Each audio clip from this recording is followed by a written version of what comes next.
Expansive History of European Opera. Final Part 34. The Array of Modernism Part 4.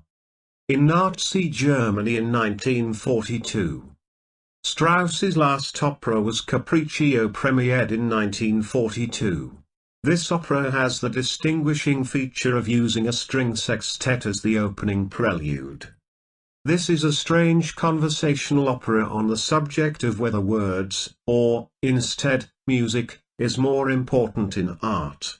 Capriccio comprises several conversations put to music, but ends with an exquisite finale, revealing the same mature, mellow, economic style of a man who, even later at the age of 84, could still produce the musical magic of the four last songs.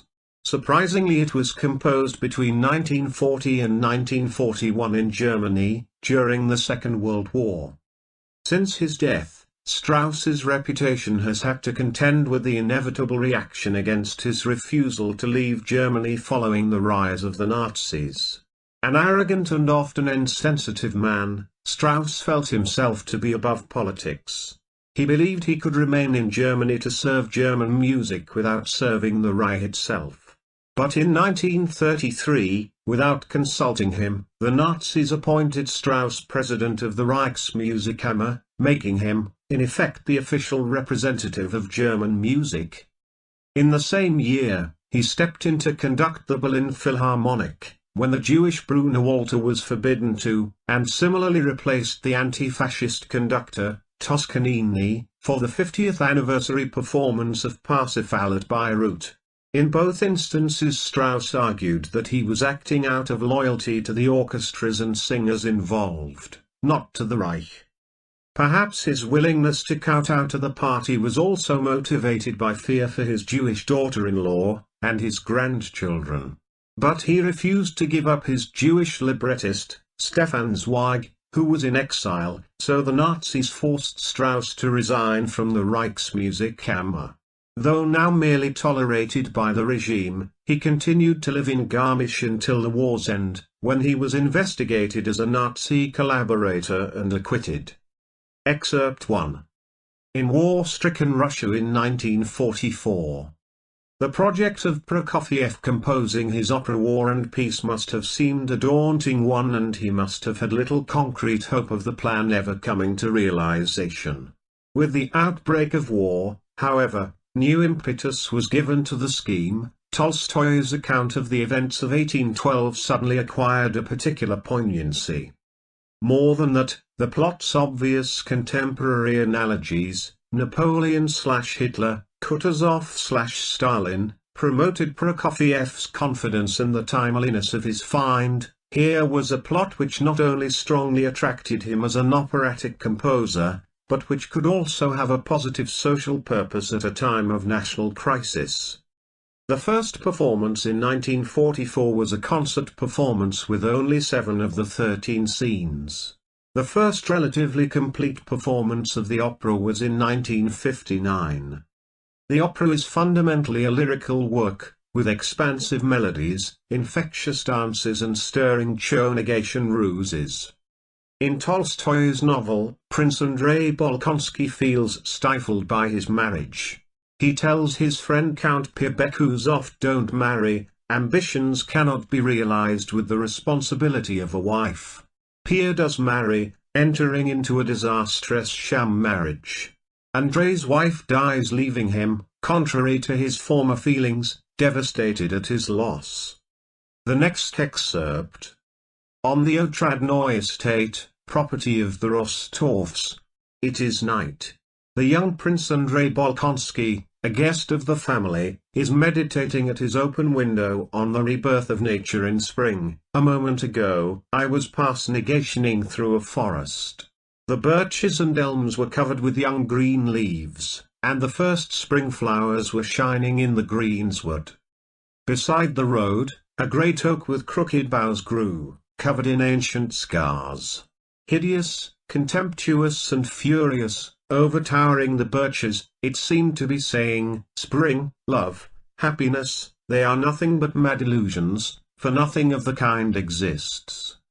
At this moment, Andrei Bolkonsky hears the voice of Natasha Rostova and her cousin Sonia in the room above. Like him, the two girls cannot sleep, and are transported by a feeling of poetic exaltation. As Healy negation tends to them, Andrei comes to realize how fondly he feels for Natasha, and how much he hopes for a happy life. Life is not over at 31.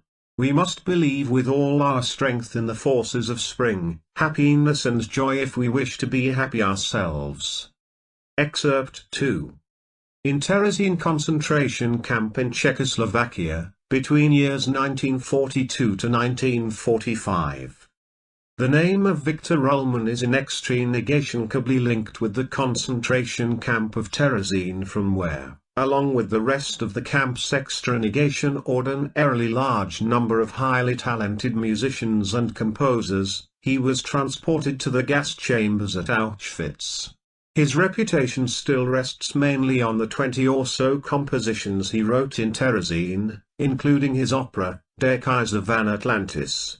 The opera stands as a test-negation meant to a composer whose reputation has been marginalized by the brutality of 20th-century history, and to his extraordinary negation activity in appalling circumstances.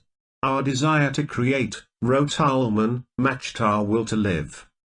There were 4 composers of significance imprisoned in Terezín: Haas, Krosser, Viktor Ullmann, and the young Gideon Klein.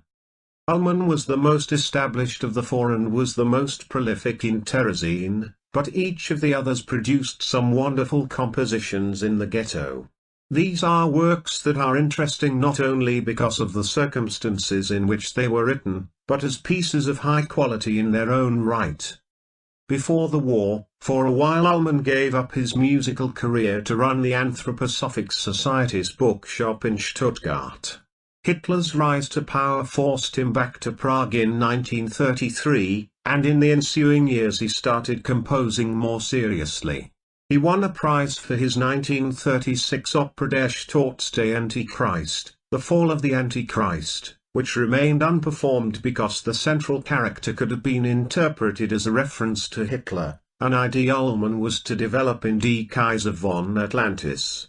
This was rehearsed but not performed, as the SS realized it was a savage parody of Hitler and an allegory of his downfall. It was finally performed in the mid-1990s. Other important works, dating from the years just before the Nazis invaded, and therefore unperformed in Ullmann's lifetime, included the one-act comic opera Der Zerbrochene Krug, The Broken Jug, premiered in Dresden in 1996. In September 1942 Ullmann was transported to Terezín, where his official duties were to organize concerts and work as a music critic. This concentration of musical activity made his years in Terezín the most productive of his life as a composer. Once it was deemed they had served their useful purpose, most of the musicians and composers of Terezín were transported to the gas chambers of Auschwitz. Ullmann was one of those sent immediately to the gas chambers. There are no excerpts of these operas in this talk. The War is Just Over, in England in 1945. Benjamin Britten's second opera Peter Grimes, premiered in 1945, is widely regarded as one of the masterpieces of post-war opera, and its premiere, a huge international success, marked a turning point in the history of British opera. The opera is based on Crabbe's poem The Borough in San Diego. Britten and Pears identified with the outsider Grimes, quote, as conscientious objectors we experienced tremor negation dose tension. I think it was partly this feeling which led us to make Grimes a character of vision and conflict, the tortured idealist he is, rather than the villain he was in Crabbe. The opera opened just weeks after the war ended with Pears in the title role. Unexpectedly, the opera was in negation diaply recognized as a major work and became the first by an English composer to enter and remain in the international repertory. Peter Grimes continues to be Britain's most negation-ibrated opera, but it is an extremely harsh and emotionally complicated work, which asks us to sympathize, if not identify with, a violent and negation man simply because of the merciless way in which his community has judged and isolated him. While Grimes is the ostensible protagonist, it is the borough itself, and the dynamics of that particular community, that exercises the most power, a largely negative power that even defeats Ellen Orford, whose love offers Grimes his one hope of redemption. Despite the conventional framework of orchestral interludes, a storm scene and a mad scene, Peter Grimes is a peculiarly 20th Ken Tory opera in the way it depicts the central tragedy in terms of an intolerant society that victimizes nonconformity. Even so, Grimes is a morally disnegation-turbing character in a way that the central character of Berg's-Wasik, a notable influence on Britain's opera, is not, and, although he's not the psychopath of Crabbe's poem, his precise involvement in the death of his first apprentice is left unclear. The next excerpt. Britain gives him the finest music, with the enraptured vision of the soliloquy now the Great Bear and Pleiades in Act 1 giving a crucial insight into his troubled psyche. Excerpt 3. But this poetic singularity is in stark contrast to the cruelty with which he treats his new apprentice in Act 2. Arguably it is precisely the ambivalence of Peter Grimes that gives it such an impact.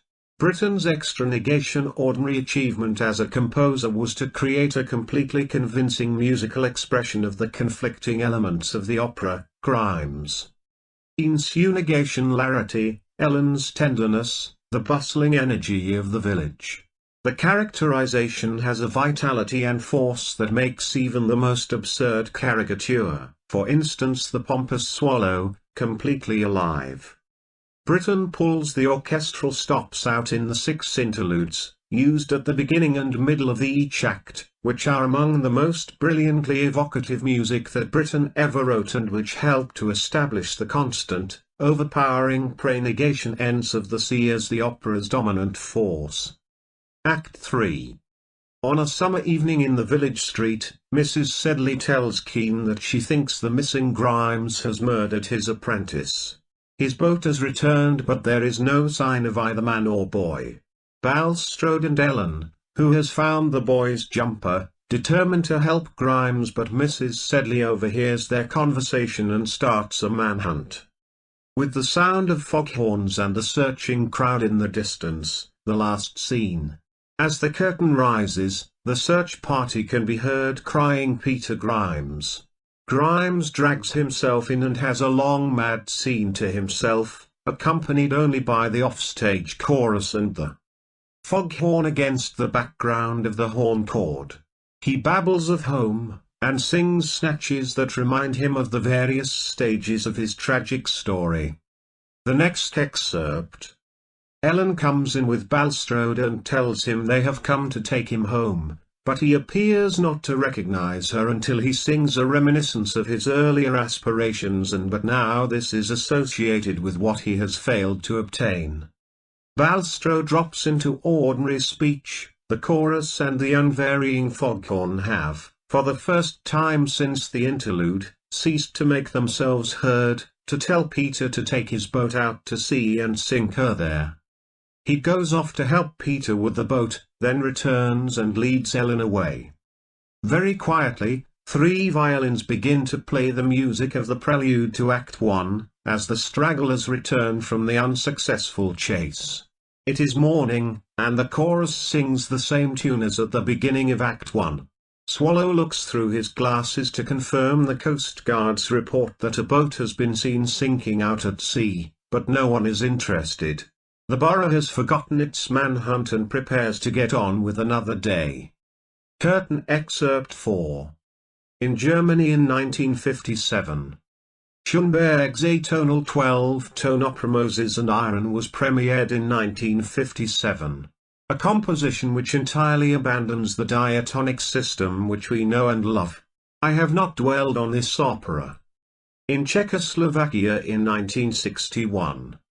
After Janáček, Martinu was the leading Czech composer of the 20th century and he was immensely prolific, with 15 or so operas amongst his 400 compositions. I have chosen an excerpt from the Greek Passion because it is easier to listen to than Giulietta. Written in the very last years of Martineau's life, the Greek Passion premiered in 1961 is about a real community tearing itself apart. The overall sound, reflecting Martineau's desperate homesickness for Czechoslovakia and his native village of Polichka, is a distinctively Czech infusion of folk-based melody and lyricism. Martineau underplayed the specific politics of a story set in Turkish-occupied Greece, wanting to write a piece which universalized the problems of refugees, expressing his deep sadness at his 20-year exile. Martineau labored at this opera over an uncharacteristically extended period, producing a piece that has a religious quality rare in his work. In the Greek Passion, Martineau gives unprecedented weight to the choral writing in his powerful depiction of a community in conflict. The interrogation action of its cast makes it Martineau's most dramatic and realistic opera, in a 19th-century sense. The priest Father Grigoris distributes the roles for the following year's performance of the Passion play. Shepherd Manolios is selected as Christ. Panate is given the role of Judas much against his wish. At dawn, singing is heard and a group of Greek refugees arrives in Lykovrissi from a village destroyed by the Turks, led by their priest, Father Fotis. One female refugee dies from hunger, but Father Grigoris blames the death on cholera and uses this to expel the refugees from the village. Only Katerina offers them practical assistance, but Manolios, and 3 other villagers take her lead, find food, and show them the nearby Sarakina mountain where the refugees may rest. The excerpt is the end of the opera.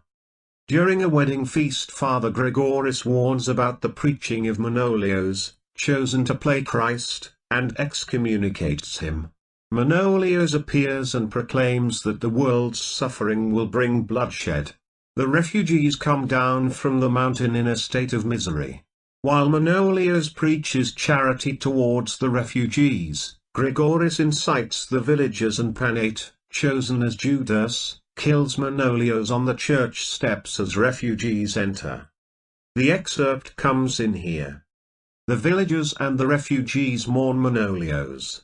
Father Fotis leads the refugees away, in search of a new home. End of opera. This is sung in English. Excerpt 5. That is the end of the 34 talks on the expansive history of European opera.